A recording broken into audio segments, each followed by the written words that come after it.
최근에 여러 여론조사 결과에서 문재인과 안철수 두 후보 간의 양자 가상 대결을 상정한 여론조사가 많이 나왔고요. 그리고 그 결과가 어떤 뭐 두 후보가 오차 범위 내에서 접전을 벌이는 뭐 그런 여론조사가 많이 나와서 사실 많은 분들이 우려를 뭐 표하고 있는 상황인데 그 여론조사에 대해서 뭐 이번에 저희가 이번 회에서 한번 털어보도록 하겠습니다. 일단은 뭐 요 여론조사를 잠깐 브리핑을 해야 되는데 요거는 우리 저 논설위원님께서 네, 이게 지금 동아일보인데요. 동아일보가 그 오자 대결, 사자 대결 그 여론조사를 했어요. 오자 대결을 하면 문재인, 안철수, 홍준표, 유승민, 심상정 이렇게 5명 들어가는 거고 사자 대결을 하면 유승민을 빼고 가는 거예요. 근데 이 여론조사를 보면 그 문재인하고 안철수가 오차 범위 이내로 들어오는 조사가 나왔는데 이 제가 그 설문 항목을 들어가 봤어요. 설문지를 봤어요. 여론조사 설문지. 오자 대결하고 사자 대결 질문하기 전에 어떤 질문이 있었냐? 다음 대선 후보들 가운데 선생님께서 절대 투표하지 않을 인물은 누구입니까? 선생님들 대상으로 한 질문인가요? 중등교사인가요? 뭐 초등교사인가요? 자, 그러면 한번 생각해 보세요. 자, 지금 현재 그 여권이라고 할 수 있는 자유한국당, 바른정당에서 가장 싫어하는 사람을 한 명 제거하겠죠? 그렇게 되나? 누가 제거될까요? 한 번만 더 설명해 네. 주시죠. 그러니까 절대 투표하지 않을 인물은 누구입니까? 그걸 물어봤다 이거죠. 그걸 저희한테 물어봤을 때? 그러니까 일반 여론조사를 돌린 거예요. 그런데 그러면은- 거기는 지지 정당 다 혼합되어 있는 거죠. 전체 여론조사 표본한테. 그러면 거기에는 민주당 지지자, 국민의당 지지자, 바른정당, 자유한국당, 정의당 지지자 모두 포함된 거예요. 자, 그러면 절대 지지하지 않을 후보를 골라내면 더불어민주당 지지자라면 누구를 제거를 할까? 홍준표를 제거하게 되죠. 그죠? 홍준표나 유승민 뭐 이쪽을 제거하겠죠. 네. 자, 그러면 국민의당에 물어보면 누구를 제거할까요? 문재인. 그죠? 예. 그다음에 바른정당, 자유한국당에 물어보면 누구 제거할까? 문재인. 자, 그럼 공통적으로 제거되지 않는 사람이 있죠. 안철수. 이게 지금 이 여론조사의 함정이에요. 이거를 딱 질문해놓고 오자 대결 딱 넘어갑니다. 바이어스를 주입했다는 얘기죠. 미리 약을 네. 쳤네. 그러니까 이렇게 해놓고 오자 대결 딱 질문 넘어가.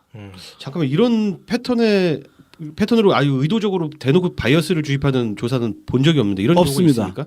없었어요. 그러니까 그러니까 지수를 많이 썼네. 한 명 이렇게 미리 그 본격 질문 들어가기 전에 제거를 하는 질문은 제가 아는 범위 내에서는 이게 처음이에요. 심지어는 보도에서 그거를 딱히 밝히지도 않았는데. 네, 전혀 밝히지 않았어요. 아, 그러니까 그렇게 하고 문재인, 뭐 안철수, 유승민, 홍준표, 심상정 이렇게 들어가면,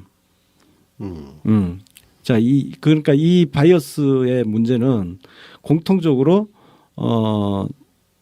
충성도 높은 당심이 있는 사람들이 반대하는 후보 한 명씩을 찍어낸 거예요. 그게 가장 많이 찍힌 게 문재인하고 홍준표가 찍혀 나간 거죠. 네네. 찍혀 나갔는데 안철수는 양쪽으로 모두 살아남아. 근데 진짜 이렇게 굉장히 교묘하게 잘 설계했네요. 아니 이게 여론조사를 잘했다는 말이 아니라 이 설계를 정말 고도로. 이 새끼들 뭐 칭찬해주고 싶다. 지금 이 부분이 보도에는 또 나오지를 않아요. 저도 그러니까. 여기서 처음 들었어요. 예. 이게 선거관리위원회 홈페이지에 가면 그 여론조사 방식에 대해서 설문지하고 다 올려져 있습니다. 그거를 보시면 돼요.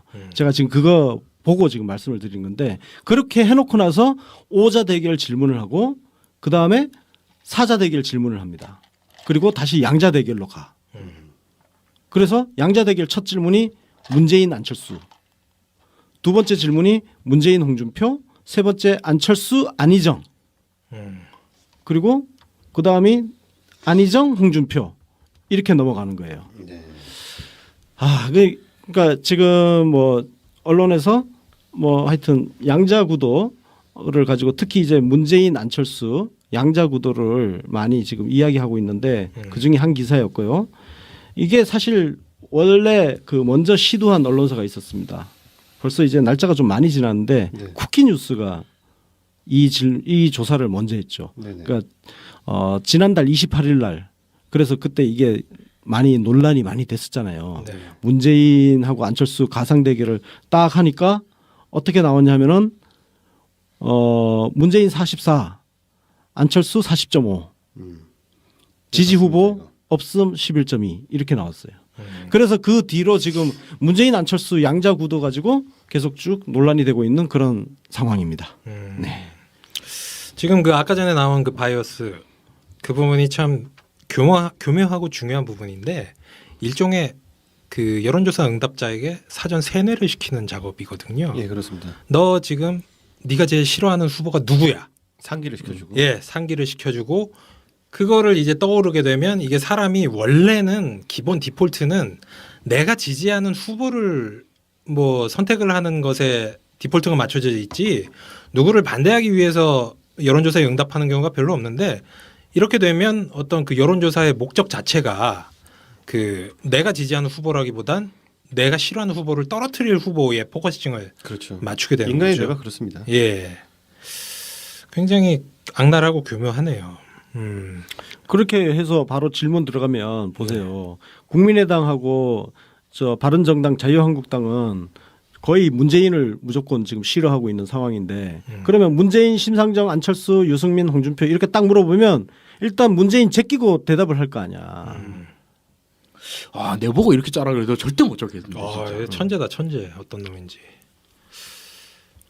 이게 왜 저도 정확히 이런 그 넌센스 퀴즈 같은 것들에서 많이 쓰는 기법인데 예를 들어서 뭐 오징어 5번 얘기해봐 이렇게 하고서 뭐 오징어는 발이 8개가 아니 뭐 9개가 뭐 이렇게 이런 식으로 물어보는 네. 그러니까 앞에 질문에 영향을 받아서 뒤에 질문에 그 착각을 유도하는 그런 질문들이 있잖아요.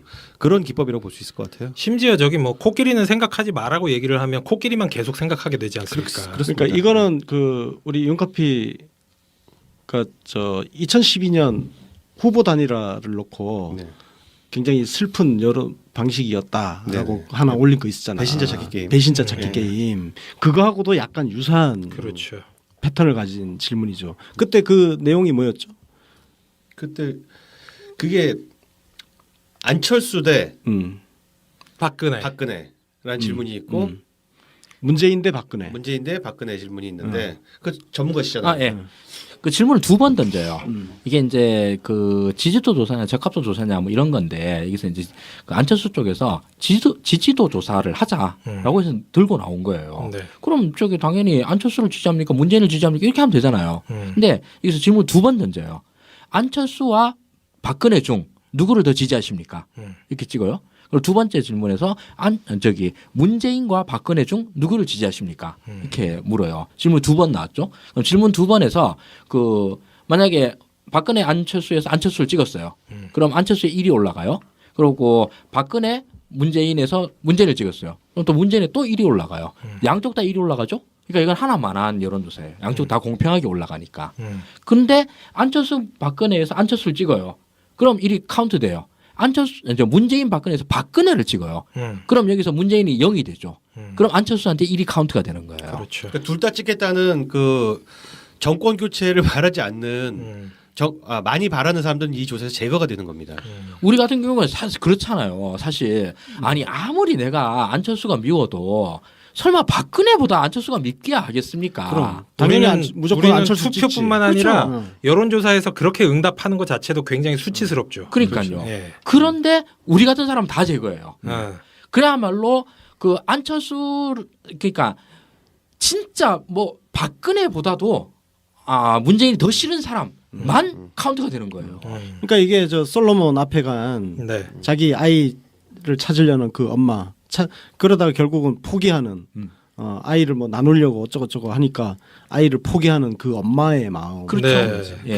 그런데 그 재판에서 그 두 개로 나누자는 여자한테 아기를 주는 판결 같은 겁니다. 그렇죠. 예, 근데 이게 그 안철수 쪽에서는 그 전에도 그랬잖아요. 음. 자기 저기 안철수 펀드랑 그다음에 그 민주당의 그 대의원들 모아놓고 이 양쪽에서 하자 이렇게 하면 그것도 마찬가지로 양쪽에서 배신자 찾기 게임을 한 거지 않습니까? 그러니까 이게 배신자 찾기 게임으로 계속 하자고 그러는데 이거는 계속 이렇게 정치를 게임화하는 건데 굉장히 안 좋은 아니 그야말로 뭐 평가 자체가 불가능할 정도로 최악이었었죠. 네. 자, 어쨌든 간에 이 방식에는 바이어스가 있긴 있지만 또 안철수가 그 야권 후보 그리고 또 여권 후보 둘 다 충성도가 약한 사람들에게 표가 몰리고 있다는 것만큼 부정할 수가 없습니다. 근데 네. 그 트렌드에 대해서도 좀 더 논해보는 게 좋을 것 같아요. 예. 근데 저기 제 생각은 그거는 조금 이따가 얘기를 하고 예. 일단은 요런 여론조사가 최근에 갑자기 계속 여러 개가 생기고 또 그렇게 바이어스를 넣어가면서 이런 결과를 만들어내는 이런 원인 요게 이제 어떤 효과가 있을까요? 정치적으로 이런 여론조사가 유포가 되게 되면 사람들이 여론조사에 영향을 실제로 좀 받거든요. 그럼요. 그러니까 흐름이 안철수가 좀 괜찮은가? 다른 사람들이 뭐 관심을 가지는가 보네. 그 조사만 갖고는 흔들기가 어려운데 사실은 그 조사를 통해서 안철수 다시 한번 생각해 볼까라는 부분을 그 보수 언론과 진보 언론과 종편이 연합으로 지금 때리고 있다는 거죠. 예. 그 쓸데없이 목소리 한번 긁었다고 강철수 되고 달라졌다 이런 식으로 계속 인상을 계속 넣어주는 거예요. 거기에 플러스로 이제 그동안 굉장히 강고하게 구가되던 문재인 대소론이 깨졌다는 네. 그런 인식을 줄 수 있고 그 타이밍이 하필 지난주 더불어민주당 경선이 한참 이렇게 절정이던 시기에 공교롭게도 이런 여론조사 결과가 굉장히 많이 나왔다는 겁니다. 그러니까 아까 전에 그 동아일보 여론조사에서 이제 가장 무조건 한 명 뺀다는 질문에서 문재인 홍준표가 가장 많이 이제 나갔잖아요. 그럼 이 질문이 나중에 그 양자 대결에서 네. 빛을 발하는 거거든. 그러니까 네. 문재인 안철수 중에 누구 선택할 거냐 딱 했을 때 안철수 그러니까 자유한국당 바른정당 그리고 더불어민주당 안에서 이재명 안희정을 지지했던 일부는 안철수로 가는 거야. 맞습니다. 그런 현상이 생기죠. 거기에 여기에 이제 이중의 배신자 찾아내기 게임이 들어가는 게 아까 전에 얘기했 그 2012년에 있었던 문재인 대 박근혜, 안철수 대 박근혜 요 구조가 문재인 대 안철수, 안희정 대 안철수로 고스란히 네. 리바이벌 되는 겁니다. 네. 네. 그래서 지금 안희정 대 안철수 요 여론조사 결과에는 아까 전에 저희가 말씀드린 그 소위 말해서 배신자 또는 솔로몬의 재판에서 애기 찢어서라도 내가 반이라도 갖겠다 이런 분들의 어떤 그 세력이 굉장히 많이 반영이 되어 있는 거죠. 사실 동아일보 조사로 뒤로 가면은 그러한 부분들 분명히 나와 있는데 양자구도 시에 안희정 대 안철수 그리고 문재인 대 안철수의 구도에서 더 유리하게 나오는 걸 보여주고 있어요. 그래서 근데 내가 또 눈여겨볼 거는 아까 동아일보 그 수치를 말씀 안 드렸는데 문재인 안철수 붙으면 41.7대 39.3 굉장히 진짜 근소한 차이잖아요. 네. 이게 지금 2.4% 정도 차이란 말이에요. 오차 범위 아니죠. 근데 여기에 누구도 지지하지 않겠다. 그러니까 기권한 사람 비율이 19%야. 네, 19%요.